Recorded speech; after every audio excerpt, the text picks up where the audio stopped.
මේ දවස්වල ජීවිතයේ තියෙන පීඩනයත් එක්ක නිකන් හිතට සහනයක් හොයන එක සාමාන්‍ය දෙයක් වෙලා. හැබැයි හිතන්න අවුරුදු දහස් ගාණක් පරණ පුරාණයේ ඉඳන් ආපු විසඳුමක් නූතන විද්‍යාවෙන් පව අද වෙනකොට පිළිගන්න විසඳුමක් ගැන කතා කළොත් කොහොමද?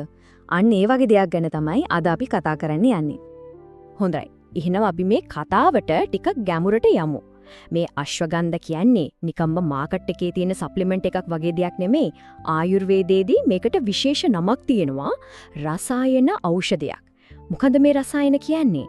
සරලවම කිව්වොත් ශරීරයයි මනසයි දෙකම තරුණව තියාගෙන නිරෝගීව දීර්ඝ කාලයක් ජීවත් වෙන්න උදව් කරන ප්‍රධානම පෙළේ පුනර්ජීවන ඖෂධයක් කියන එකයි.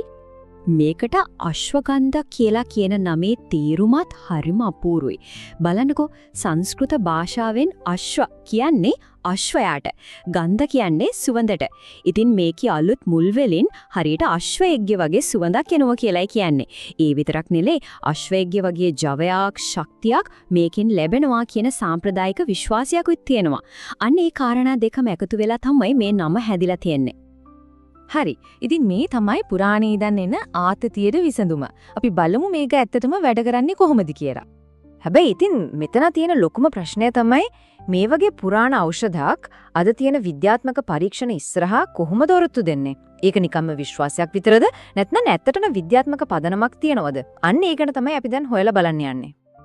හොඳයි. ඇඩැප්ටොජන් කියන දේ ඇත්තටම ක්‍රියා කරන්නේ කොහොමද? අපි ඒ ගැන බලමු.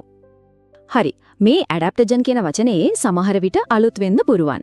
සරලවම කිව්වොත් මේක පරිවෘත්තියේ ක්‍රියාවලිය නියාමනය කරන දෙයක්.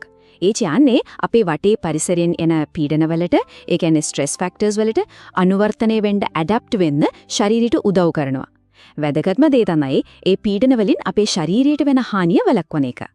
එතකොට අශ්වගන්ධ කියන්නේත් අන්න ඊ වගේ ශරීරයට ආතතියක් එක්ක හොඳට ඩීල් කරන්න උදව් කරන ඇඩැප්ටොජන් එකක්. ඉතින් මේක ඇත්තටම වෙන්නේ කොහොමද? අපේ ශරීරයේ තියෙනවා ආතතිය පාලනය කරන ප්‍රධාන පාලන මධ්‍යස්ථානයක්. මේකට කියන්නේ HPA අක්ෂය කියලා. ඒක තමයි මොළයේ කොටස් දෙකකුයි වකුගඩු වලට උඩින් තියෙන අධිවෘක්ක ග්‍රන්ථියයි සම්බන්ධ කරන පද්ධතිය. හිතන්නකෝ මේක හරියට ගෙදරක තියෙන ස්මෝක් අලාම් එක වගේ කියලා. පොඩි දුමක් ආවම ඇලාම් එක වදිනවා. ඒ වගේ තමයි ස්ට්‍රෙස් එකක් ආවම මේ පද්ධතිය ක්‍රියාත්මක වෙන්නේ. හැබැයි අපි දිගටම ආතතියෙන් ඉන්නකොට, ඒ කියන්නේ නිදංගත ආතතියෙන් පෙළෙනකොට මේ ඇලාම් එක දිගටම වදින්න පටන් ගන්නවා. එතකොට තමයි කෝටිසෝල් කියන ආතති හෝමෝනය අපේ ඇඟේ නිතරම ඉහළ මට්ටමක තියෙන්නේ. දැන් බලන්න මේ සංඛ්‍යාව දිහා √67.0යි. මොකද්ද මේ? මේ තමයි අර දිගටම වදින අලාම් එක. ඒ කියන්නේ ඉහළ ගියපු කෝටිසෝල් මට්ටම අඩු කරපු ප්‍රමාණය. නිදංගත ආතතියෙන් පෙළෙන වැඩිහිටියන්ක දවස් 60ක් අශ්වගන්ධ දීලා කරපු අධ්‍යයනයකදී එයාලගේ කෝටිසෝල් මට්ටම 67%කින් අඩු වෙලා තියෙනවා. මේක පුදුම සාගත ප්‍රතිඵලයක්. ඒ කියන්නේ අර නිතරම දැනෙන පීඩනය, කලබලය අඩු වෙලා ඇඟටයි මනසටයි සංසුන් බවක් ලැබෙනවා කියන එකට තියෙන හොඳම විද්‍යාත්මක සාක්ෂියක් තමයි මේ. හොඳයි. කෝටිසෝල් අඩු කරනවා කියන එක දෙයක් විතරයි. අපි දැන් බලමු විද්‍යාවෙන් තහවුරු කරපු අනිත් ප්‍රතිලාභ මොනවද කියලා. දැන් අපි බලමු ආතතිය සහ කාංසාවට මොකද වෙන්නේ කියලා. බලන්න මේ දත්ත. සායිනිකව මනින කාංසාව, ඒ කියන්නේ වෛද්‍යවරයෙක් විසින් තක්සේරු කරන කාංසාව 59%කින් අඩු වෙලා තියෙනවා. ඒ වගේම කෙනෙක්ට Tamanටම දැනෙන ආතතිය, ඒ කියන්නේ perceived stress එක 53 ඉඳන් 62% දක්වා අඩු වෙලා. ඒ කියන්නේ මේක නිකම්ම හිතට හොඳයි වගේ හැඟීමක් නෙවෙයි. මනින්න පුළුවන්, සංඛ්‍යාත්මකව පෙන්වන්න පුළුවන් ලොකු වෙනසක් ඇති කරනවා කියන එකයි. හරි. ආතතිය අඩු වුණාම ඊළඟට මොකද වෙන්නේ? හොඬට නිින්ද යනවා. බලන්න මේ වෙනස. අශ්වගන්ධ ගත්ත කණ්ඩායමේ නිින්දේ ගුණාත්මක භවය 70%කින් වැඩි දියුණු වෙලා. ඒ අතරේ ව්‍යාජ ඖෂධයක්, ඒ කියන්නේ ප්ලාසිබෝ එකක් ගත්ත කණ්ඩායමේ දියුණුව 29%යි. වෙනස කොච්චරද බලන්නකෝ. ඇත්තටම මේක පුදුම වෙන්න දෙයක් නෙවෙයි. මොකද මේ ශාකීය විද්‍යාත්මක නම අශ්වගන්ධ ෆෙරා සොම්නිෆෙරා කියන එකේ ලැටින් තේරුමම නිින්දගෙන දෙන කියන එකයි. හොඳට නිින්ද ගියාම ආතතිය අඩු වුනම මනසට මොකද වෙන්නේ? ඒකට පැහැදිලි වෙනවා. අධ්‍යයනවල වලින් පෙන්නලා තියෙනවා මේකෙන් මතක ශක්තිය, විශේෂයෙන්ම ක්ෂණික මතකය, ඒ වගේම අවධානය යොමු කිරීමේ හැකියාව සහ තොරතුරු මුලින් ප්‍රොසෙස් කරන වේගය මේ හැම දෙයක්ම සැලකිය යුතු විදිහට දියුණු වෙනවා කියලා. හරියට මීදුමකින් වැහිලා තිබ්බ මනසක් පැහැදිලි වෙනවා වගේ. හොඳයි.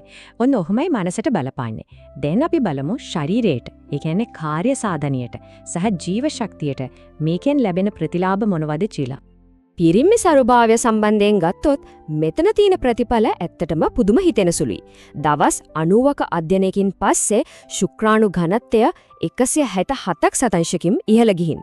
ඒක දෙගුණයකටත් වඩා වැඩිවීමක්.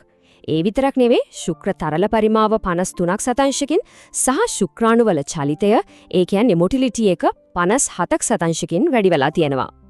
මේවා ඊටාම ඉහළ සංඛ්‍යා. හැබැයි මේ ප්‍රතිලාභ පිරිමින්ට විතරක් සීමා වෙලා නැහැ. කාන්තාමන් සම්බන්ධයෙන්ුත් කරපු සායනික පරීක්ෂණයකින් හොයාගත්ත දෙයක් තමයි මේ. ඒ අධ්‍යයනයේ නිගමනයෙන්මයි මේ උපුටාගෙන තියෙන්නේ. ඒ අයගේ ලිංගික උද්දීපනය, තෙත්වීම, සුරාන්තයට පත්වීම සහ සමස්ත ලිංගික තෘප්තිය කියන හැම අංශයකම සැලකිය යුතු දියුණුවක් වාර්තා වෙලා තියෙනවා. දැන් මේ 1.85 කියන අංකය දිහා බලන්න මේකෙන් පෙන්වන්නේ VO2 max කියන දෙයක ඇති වෙන බලපෑම. මොකන්ද මේ VO2 max කියන්නේ? සරලවම කිව්වොත් ව්‍යායාම කරනකොට අපේ ශරීරයට කොච්චර කාර්යක්ෂමව ඔක්සිජන් පාවිච්චි කරන්න පුළුවන්ද කියන එක මනින මීමක්. ඉතින් මේ වගේ ඉහළ යනවා කියන්නේ ක්‍රීඩකයන්ට විතරක් නෙවෙයි ඕනෑම කෙනෙක්ගේ හෘද වාහිනී පද්ධතිය සෞඛ්‍ය සහ දරාගැනීම හැකියාව ඉහළ යනවා කියන එකයි ඒක ලොකු දෙයක්. හොඳයි. මේ හැම ප්‍රතිලාභයක්ම එක්ක මේව පාවිච්චි කරන්න හිතන කෙනෙක් අනිවාර්යයෙන්ම දැනගෙන ඉන්න ඕන කරුණු ටිකක් තේරමු. අපි දැනිය වැදගත්ම කොටසට යමු. මොනවද මිලදී ගන්න කලින් දැනගන්න ඕන දේවල්. දැනගන්න ඕන පළවෙනිම දේ තමයි මාකට් එකේ තියෙන හැම අශ්වගන්ධ ප්‍රොඩක්ට් එකක්ම එක වගේ නෑ. මේ බලන්න KSM 66, Sensorial, Shodan මේ වගේ විවිධ එක්ස්ට්‍රැක්ට්ස් තියෙනවා. සමහර ඒවා හදන්නේ මුල් වලින් විතරයි. සමහර ඒවා මුල් සහ කොළ දෙකෙන්ම හදනවා. ඒ වගේම ඒවේ තියෙන විතනොලයිඩ් කියන ක්‍රියාකාරී සංඝටකයේ ප්‍රතිශතයත් වෙනස්. උදාහරණයක් විදියට KSM 66 කියන එක ශක්තියට ආතතියට වගේ දේවල් වලට වඩාත් ප්‍රසිද්ධයි. හැබැයි Shodan කියන එකේ විතනොලයිඩ් ප්‍රතිශතය ගොඩක් ඉහළයි. ඒක නින්දට විශේෂයෙන්ම හොඳයි කියලා කියනවා. ඉතින් තමන්ගේ අවශ්‍යතාවය මොකක්ද කියලා හිතලා ඒකට ගැලපෙන එක්ස්ට්‍රැක්ට් එක තෝරගන්න එක තමයි වැදගත්ම. හොඳයි දැන් අපි කතා කරමු අතුරු ආබාධ ගැන. මොකද ඕනෙම දෙක දෙපැත්තක් තියෙනවානේ. සාමාන්‍යයෙන් මාස 3ක් වගේ කෙටි කාලයක් පාවිච්චි කරනකොට මේක ගොඩක් දෙනෙක්ට ආරක්ෂිතයි. සමහර වෙලාවට බඩේ පොඩි අපහසුාවක් නැත්නම් ටිකක් නිදිමත ගතියක් එන්න පුළුවන්. හැබැයි ඊ타මත්ම කලාතුරකින් ඒක අවධානය කරන්න ඕනේ. ඊ타ම කලාතුරකින් අක්මාවට හානි වුණු අවස්ථා කීපයක් ගැනත් වාර්තා වෙලා තියෙනවා. අනිත් වැදගත්ම කාරණේ තමයි මේක හැමෝටම ගැලපෙන්නේ නැහැ. විශේෂයෙන්ම මේ කාණ්ඩවලට අයිති වෙන අය නම් බොහොමත්ම ප්‍රවේශ වෙන්න ඕන නැත්නම් සම්පූර්ණයෙන්ම වළකින්න ඕන. ගර්භණී හෝ කිරි දෙන මව්වරුන්, ලූපස්, හෂිමෝටෝස් වගේ ස්වයං ප්‍රතිශක්තිකරණ රෝග තියෙන අය, හෝමෝන වලට සංවේදී පුරස්ථි ග්‍රන්ථියේ පිළිකා තියෙන අය, ඒ වගේම තයිරොයිඩ් ග්‍රන්ථියේ රෝග විශේෂයෙන්ම හයිපර්ථයිරොයිඩිසම් තියෙන අය. මේ වගේ ඕනම දෙයක් පාවිච්චි කරන කලින් තමන්ගේ වෛද්‍යවරයා එක්ක කතා කරන එක අත්‍යවශ්‍යම දෙයක්. ඉතින් මේ හැමදේම එක්ක අවසාන වශයෙන් හිතන්න මෙහෙම ප්‍රශ්නයක්. නූතන ලෝකයේ වේගයට පීඩනයට ඔරොත්තු දෙන්න පොරබදන අපිට මේ වගේ පුරාණ ශාකයකින් ඔරොත්තු දීමේ හැකියාව, ඒ කියන්නේ රෙසිලියන්ස් එක ගැන පාඩමක් ඉගෙන ගන්න පුළුවන්ද?